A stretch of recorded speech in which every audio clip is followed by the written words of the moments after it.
yung mga videos niya. Tungkol doon sa isang video na inilabas ng Raffy Tulfo in action. Nakalimang video siya. Pag pinanood nyo yan, lahat yan, halimbawa itong I will not wish death even to my worst enemy. Diyan, para na ho siyang iiyak. Talagang nagpapaawang sobrang sobra. As in, nakala mo, naawa nga ako eh. Alam mo, sa totoo lang nadala ko nung acting niya. Nadala talaga ako sa acting niya.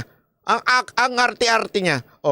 Tapos, noong una, 38,000 views lang. Ngayon, ginamit niya namang ako, tsaka si Coach Oli, tsaka si Boss Dada. Tapos, sa dulo lang niya babanggitin. At ang sinabi lang niya, sa dulo sinabi lang niya sa dulo, demanda daw siya ni Remulla itong tatlong vlogger na si Banat by Coach Oli, Boss Dada. Tapos sabay, ang na makatulog ay hindi tulog. Ganoon. Biglang ending na, biglang kinat. Sa madaling salita, ginamit lang kami.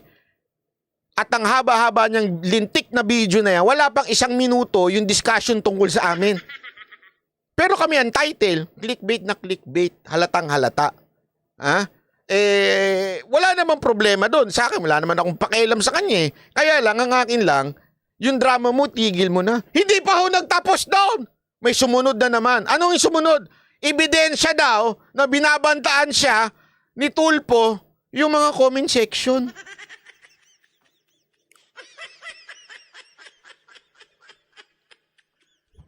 Ang ebidensya niya na binabantaan siya ni Tulfo ay galing sa comment section. Pero inattribute niya yung pagbabanta galing kay Tulfo. Alam mo, no wonder talaga itong maman to naoolat sa kaso eh. Bantakin mo, magpipresenta ka ng ebidensya sa korte. Anong ebidensya mo? Kwento ni Mang Tomas, kwento ni Mang Kanor, kwento ni ano. Okay, ano ebidensya mo? Ni Aling Nene, kinuwento niya, pinatay ni ganito si ganito. Yung ebidensya mo? Si Dakoy-Koy, sabi ni Dakoy-Koy. So puro kwento lang, comment lang, yun lang ebidensya mo? Abogado ito Saka nakakita na abogado kumukuha ng ebidensya sa comment section. Di ba? Mantakin mo, kukuha siya ng ebidensya na binantaan daw siya ni Tulfo. Saan niya kinuha? Evidence sa comment section. Grabe. Ibang level ka, Brad. Ang tarok talaga ng pag-iisip mo. Hindi ako nagtatanong lang talaga ako, Atty. Libayan. Kung ano man ang vitamins mo, itigil mo na. Kung ano man yan tinitake mo na vitamins, hindi maganda na idudulot sa inyan.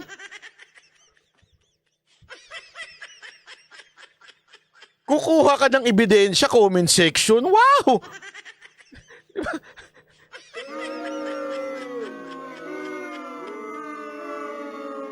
So kunwari may mag-comment sa iyo.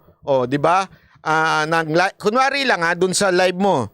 May nag-comment ng libelous tungkol sa akin. Halimbawa lang. Okay, kunwari lang libelous. Jowa ko kunwari si Ibana. Libelous yun Hindi totoo yun eh. Di ba? Tapos may mag-comment sa'yo. Sasabihin ko ba? Itong si Libayan, pinagkakalat na jowa ko si Ibana. Bakit? Ano ebidensya mo? Sa comment section. Did you see? Nakita mo yung logic? Libayan? Pwede ba kitang sabihan na ako nilalibel mo because of doon sa mga comment section? May gali. Anong klaseng abogado ito? Saan kaya ito? Alam mo, ewan ko, sabi niya University of Baguio daw siya. University of Baguio. Kung ganyan naku, wag naman sana. Ako naniniwala ako hindi lahat ng estudyante nyo ganyan.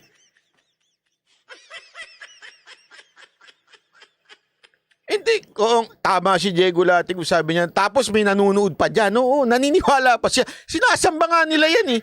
Oo, kulang na lang nila, dilaan ng puwit niyang paulit-ulit eh.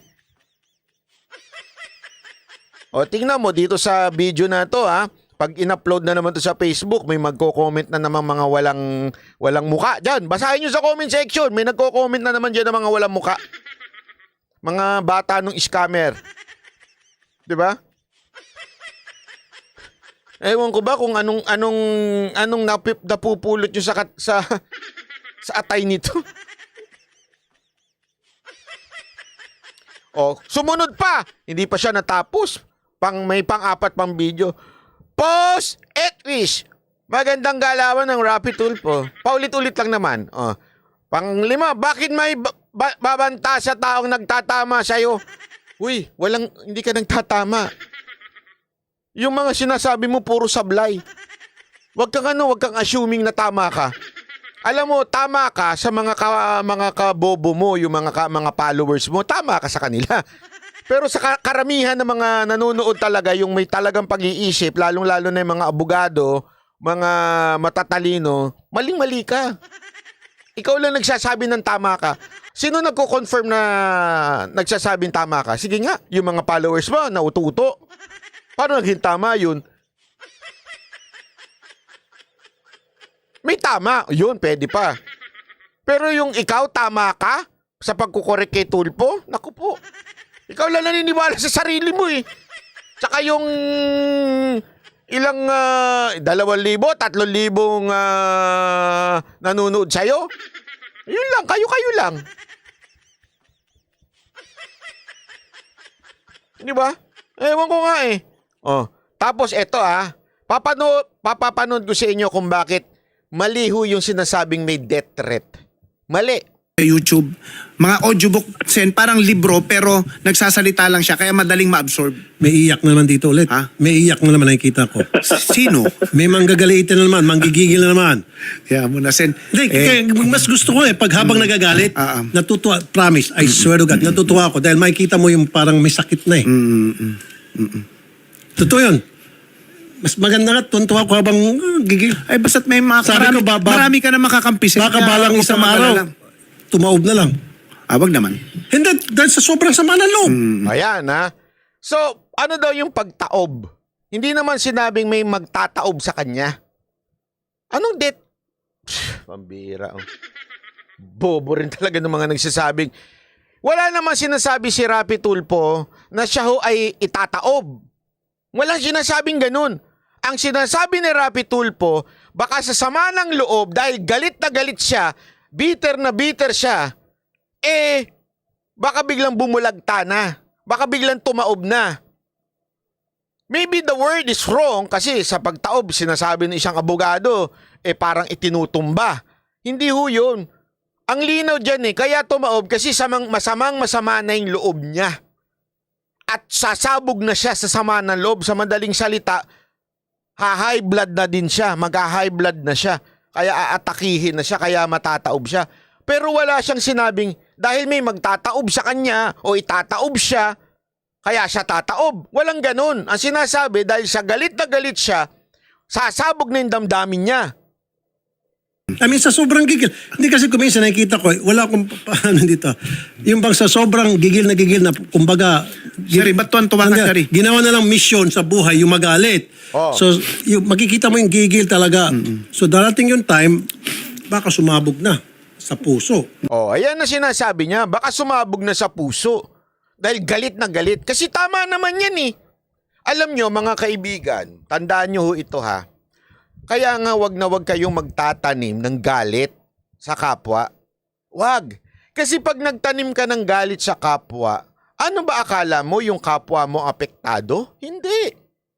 Ikaw ang apektado. Hindi ho yung inaaway mo. Kasi yung inaaway mo, walang pakialam sa iyo yun. Ikaw na nagtatanim sa puso mo ng galit.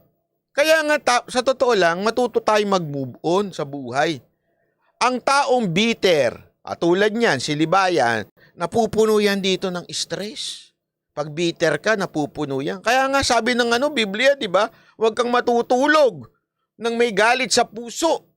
Sinabi pa doon, huwag mong bibigyan ng foothold ang demonyo pag galit ka. I-release mo yan. Dapat ipapasa Diyos mo. pag masama ang loob mo. Kasi nga, yan ay spiritual, physical, na pag ikaw ay nagtanim dyan, sasabog ka, tataob ka talaga. Yun ang sinasabi ni Tulfo. Wala naman siyang sinasabing, babalaan kita, tataob ka. Walang ganun. Diba? Wala hong ganon na tataob ka. Kung hindi dahil sumama ang loob mo. Dahil pinuno mo ng galit. Kaya wag ko kayo magkakaroon ng galit sa puso. Lalo na sa mga ex nyo. Hindi, ako, walang biro. Sabi nga nila, always remember this. Sa buhay, you have to learn how to forgive people. Why? Do yourself a favor. Forgive people. Kasi pag ikaw nagtanim ng galit, nagtanim ka ng bitter sa ex mo, o sa nanloko sa'yo, sa nanggo sa'yo, o nang iwan sa'yo, o nanloko sa'yo, pag nag-iwan ka ng sama ng loob dyan, maiipon yan. Pag naipon yan, one day sasabog yan. It's either sa sarili mo, o di kaya doon sa bago mong pamilya. Tandaan yan. Kasi, pag iniwan mo yan dito, ang sama ng loob, pag tinanim mo sa puso yan, tumutubo yan. Hindi, walang biro ho. As in, ano yan, parang halaman yan na pag tinanim mo, akala mo natatago mo siya. Di ba? Parang ganun ang ang seed.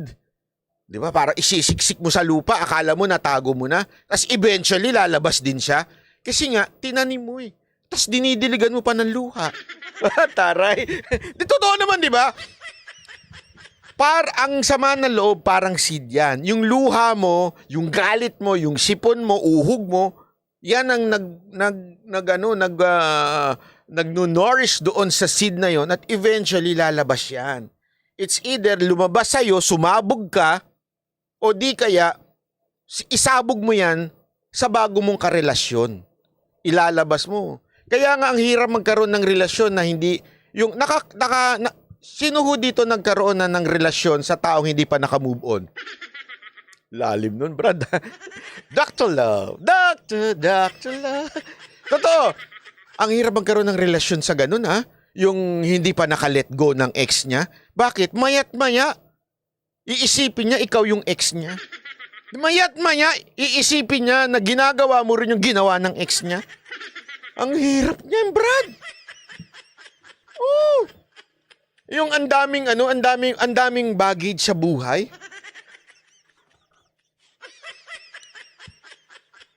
Pag mga ganyang marami kang baggage sa buhay, yari ka. Kaya nga, bakit ko kanyo nasabi? Kasi yun yung sinasabi ni Rapi Tulfo na pag merong puot, galit na galit, makatumaob ka dyan. Asan nun ang pagbabanta? Explain mo nga, Attorney Claire at Attorney Libayan. Yan ha, pinangalanan ko na kayo. Paki-explain nga doon, asan yung pagbabanta doon? Yung sinasabi at pinapaliwanag lang ni Senator Rapi Tulfo na pag naipon niyang galit na yan, sasabog ka. At maaari kang tumaob.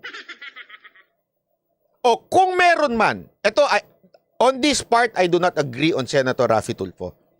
On the part na sinasabing death threat yan, hindi ako naniniwala na death threat yan. That is foolishness. Pero doon sa part na sinabi ni Senator Rapi Tulfo, papadalan kita ng bulaklak. Yan, medyo hindi ako agree doon. Kasi parang may part doon na pagiging insensitive. Diba? Pero gayon pa man, wala naman po siyang sinabi na binantaan niya o nagpahaging siya. Eh, mas meron pa nga yung iba mga nagko-comment sa akin. Ang dami kong ganyan eh. Ikaw susunod. Ikaw na ganyan. Totoo, ang dami kong ganyan. Yun ang pagbabanta. Pero yung sabihin sa'yo na, yung galit na galit ka, sasabog yan. Naku po, walang pagbabanta doon. Paki-explain nga. Atakihin. Kaya yan, atakihin. Sa puso yan eh. Man handa magpadala ng bulaklak. Yan lang sa part na yan na, ako naman, handa ako magpadala ng bulaklak. Medyo joke man, pero maybe it's a wrong joke. Diba? It's a bad joke. Di ba? Anyway. Basta tayo, Sen, ano lang tayo. We will do things in a... Sa bagay, kumita nga naman kung pakita natin uli sabihin mo na yan, kuha ko nung isang araw pa yan So ngayon siguro mga 50,000 na siguro yung iba dyan. May kumita na yan, 5,000. Hindi ano lang yun, yun na estimate lang. Di ba? Di malamang kumita na siya dyan. Kaya nga pansinin niyo dito umiiyak siya dyan, dito umiiyak din siya dyan, dito umiiyak siya dyan, dito umiiyak na rin siya. Doon sa panlima niyang video, yung pinakataas sa kaliwa, naka-smile na siya. Bakit? Malamang, nakita niya na yung revenue, di ba? Estimate revenue ng mga video niya. Naka-smile na siya, di ba? Di ba yan? Style mo, bulok. Huwag mo kaming itulad sa mga kabobo mong mga followers. Hindi mo kami mauto. Mantakin mo isang ano lang isang live lang ni Senator Rapi, nakalima ka. Ang birang buhay ireo. Di ba?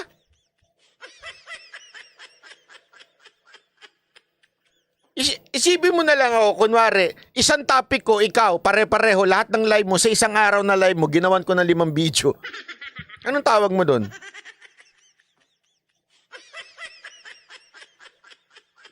Sabi ni Diego Latigo, ginatasan. Yun, naku, baka mamaya kunin na ebidensya yan ni Libayan. Sasabihin niya, si Banat Bay, sinabi, ginatasan ko daw. Hindi ako nagsabi, si Diego Latigo. Kukuha ka na naman ng ebidensya mula sa comment. Lupit mo talaga, Libayan. Ibang level yung atay mo. Yung atay mo talaga, sagad.